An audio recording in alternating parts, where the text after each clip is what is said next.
the pale blue dot.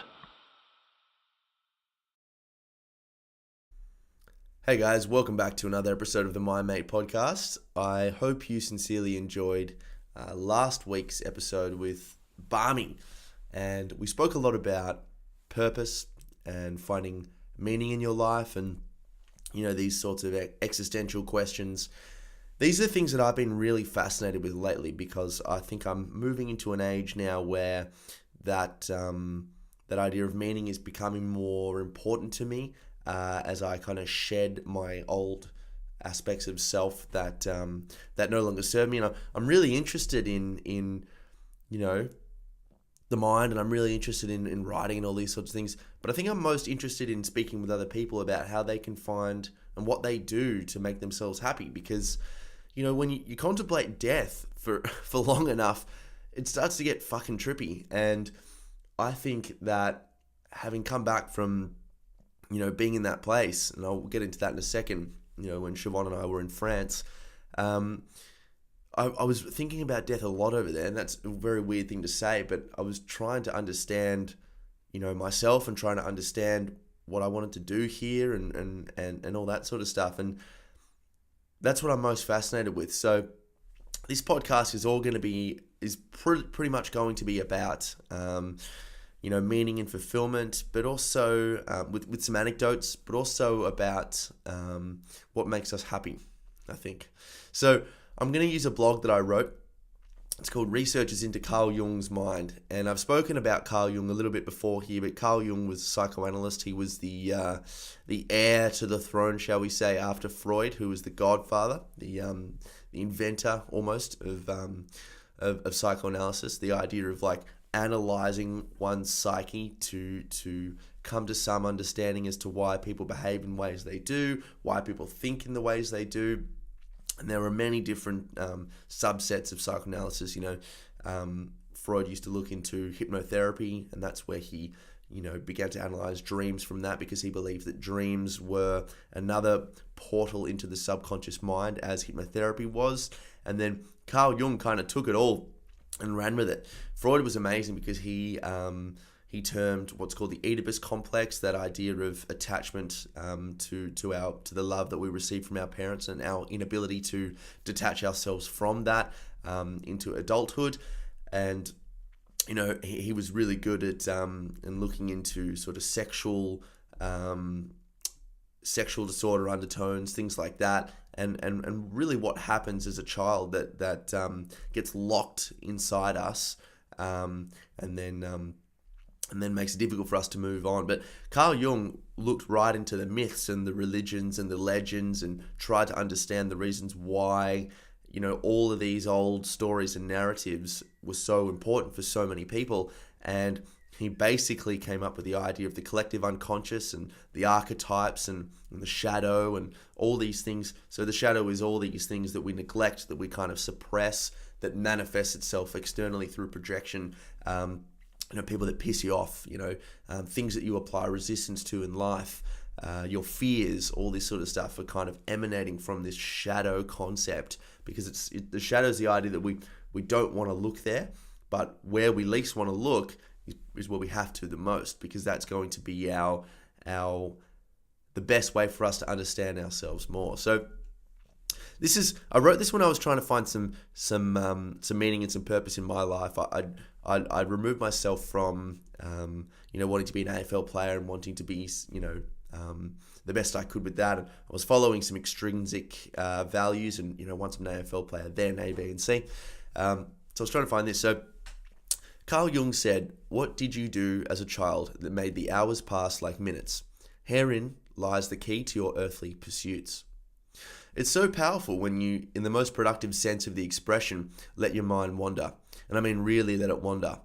Get rid of all the distractions that are disallowing it to go where it actually wants to go, and you'll learn a thing or two. Either those lessons will be difficult because they'll reveal some potential truths that are difficult to come to terms with, or, which is also just as liberating, they'll bring to the table what underlay your conscious experience up until that point. I believe there is so much truth in the unconscious. We just have to remember to listen to it, and the more disconnected we get, the harder that becomes.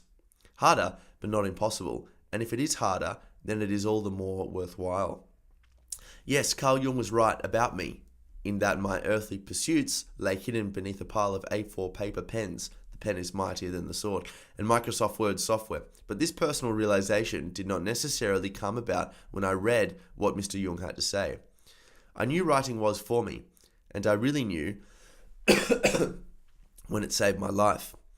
In my first book, Yes, I'm Fine, Just Tired, I spoke about my 10 tools that truly helped me through that rough trot. Learning about anxiety and mental health disorders proved more than worthwhile, but it was the learning through writing about objective and subjective truths that proved to be the game changer. After a panic attack one night, my mum told me to write down my thoughts as a way to come to an understanding about what the real internal issues were, and I never looked back.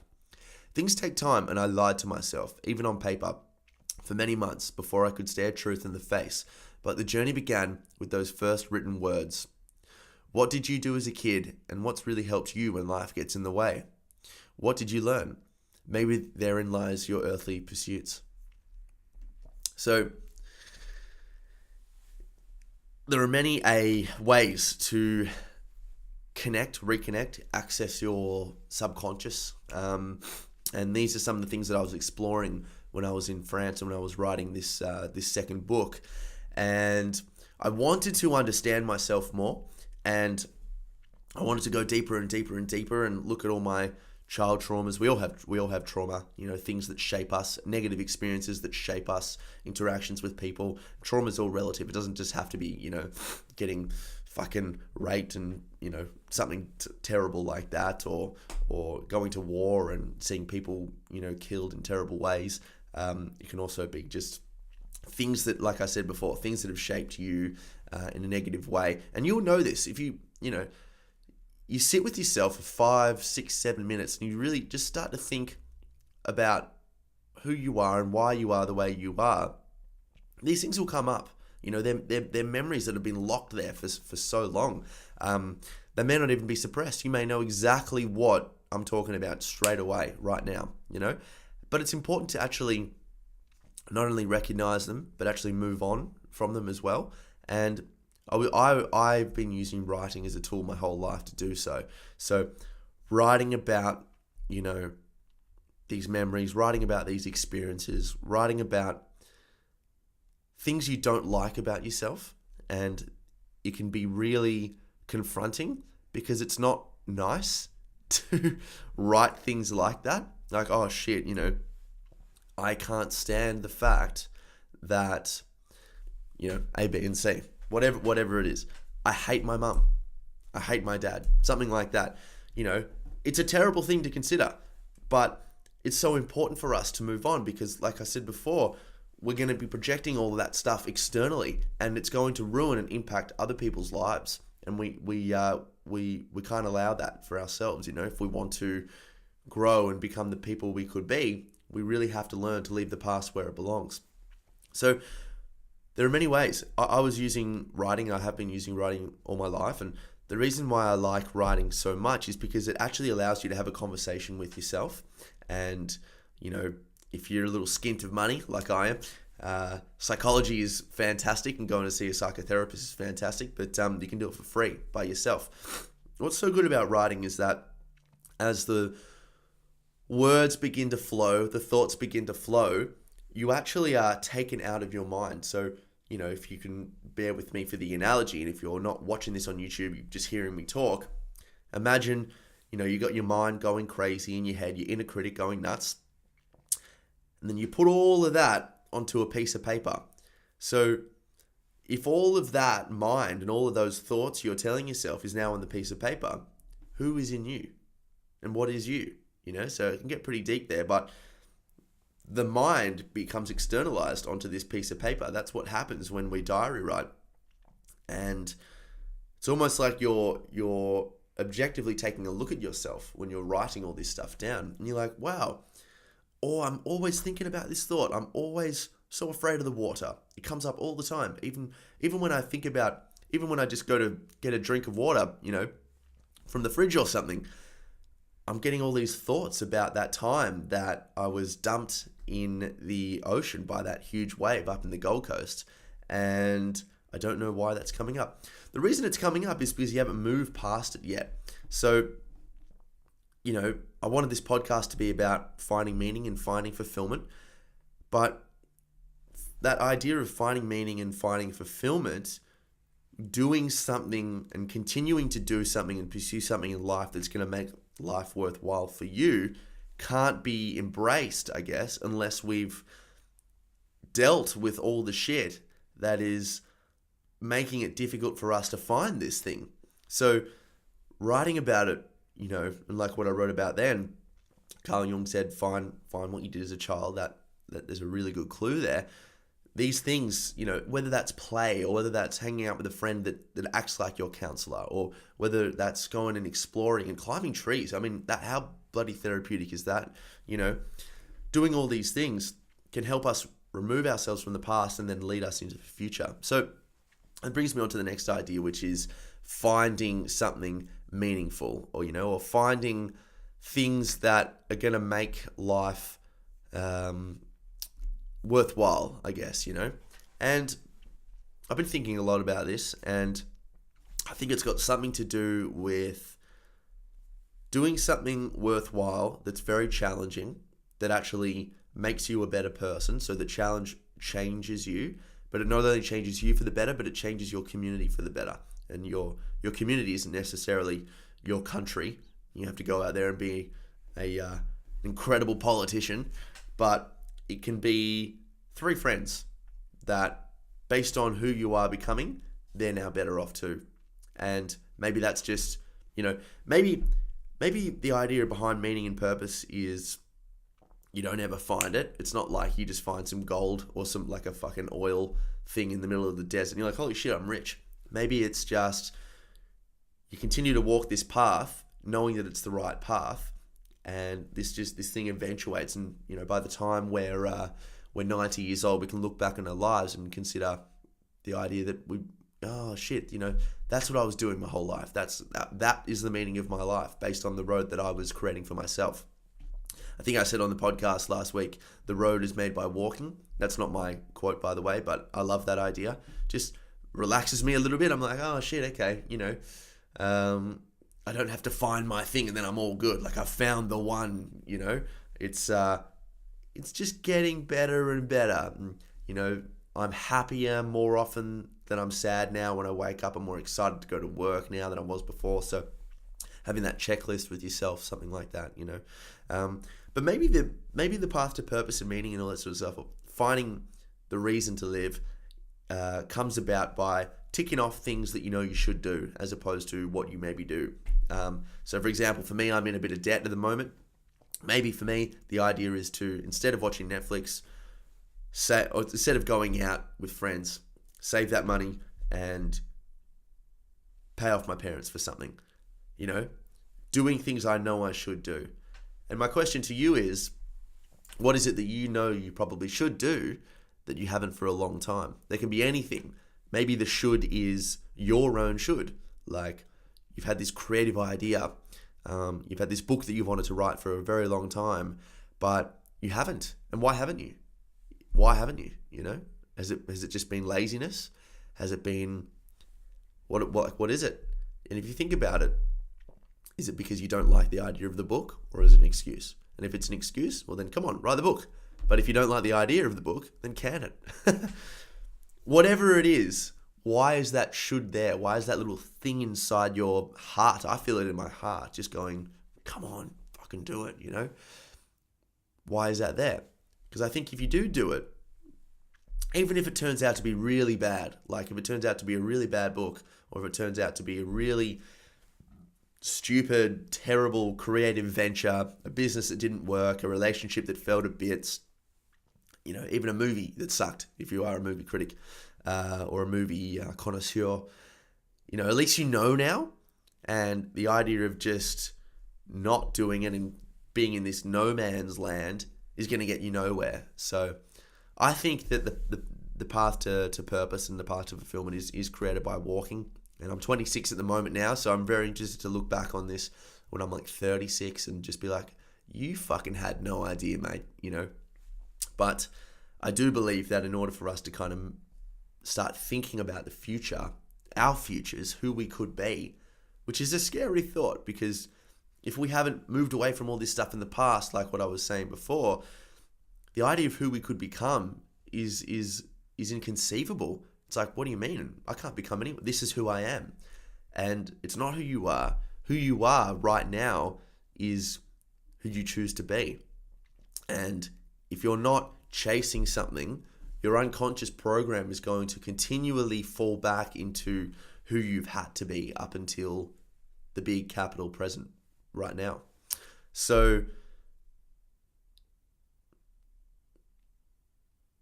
if you want to do something in life, if you have a goal, and I think we all do, I think there are moments when we get lost in thought, when our phone fucking died, or when we're stuck without any distraction. We have these ideas and these visualizations. We imagine, like we did as kids, who we could be. And we can see ourselves singing and dancing on a stage. We can see ourselves with the hottest chick or the hottest dude in the world. We see ourselves laughing with friends. We see ourselves traveling through Europe. We see ourselves doing all these incredible things, and they spark and they arise this beautiful sense of joy and like life. And what that is, I believe that's life. The mind is good. The mind is good for analyzing and creating logical based decisions. But what really gets us out of bed is that feeling of invigoration. That connection. That feeling like we're really here to experience this thing. We don't get long. We get 85 years or so. That's if you've had a good life. That's if you're lucky. So whenever you get those thoughts, and because you get those thoughts, they bring with them these powerful energies and these incredible emotions. Think about who you would have to be and how you would have to act for those imaginations to come to fruition. And I imagine, pardon the pun, that person would have to be quite different to the person you are now or the person you have been before.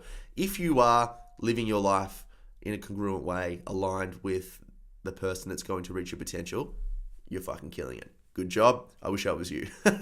But I'm trying to get there. But, if we don't have a vision on the future, we end up being who we were in the past. And I don't know about you, but the person I was in the past, I'm not ashamed of the person I was in the past. I'm not resentful, or I don't have a lot of regret because it made me who I am today. But there are lots of things that I would change. The youth is wasted on the young. If I could go back, I wouldn't have done things the way I did. And I wrote about this in my first book, but the way I was living my life led to the manifestation of a deterioration in my mental health. So I wasn't doing things right. So I think that's where I'm going to leave it. And, I did kind of, I think I mumbled a little bit today, but this is what I'm interested in. And I do believe that if we want to find fulfillment in life, not just happiness, because I can find happiness if I go and eat an ice cream, or if I go and fucking, I don't know. That's just happiness, quick happiness, pleasure, all that sort of stuff, But if you want to find fulfillment and you want to find meaning, where you get to do the same thing over and over again every day, but it actually grows you and changes you and leads to positive outcomes, not just for you, but for other people, it takes time to figure out what it is that's going to get you to live that sort of a life. And I think we have to go back through our past, completely understand ourselves as best we can, why we acted like that, who we are, all that sort of stuff, go deep into the abyss. And then from that, figure out the pros and cons of that. What was good, what was bad, run an audit, a personal audit, and then move forward with a little bit more understanding of ourselves and the way we roll in this life every day. Guys, I'm very interested to hear your thoughts on this podcast. It is morning. I haven't voted and I haven't had my $2 7-Eleven coffee just yet.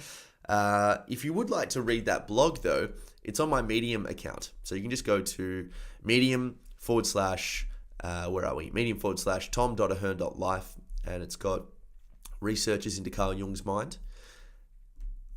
Also, I am a week away from releasing Yes, I'm Fine, Just Tired, the audiobook. So that'll be out on Audible. That'll be out on all audio platforms. I think it'll even be out on Spotify too. But I read my first book, and I also did a podcast version of it as well. So I went back and, I was specifically chapter 4 with that hectic mushrooms trip, chapter 5, chapter 12, when I was talking about, my conversations with Max and some of my OCD thoughts and things like that.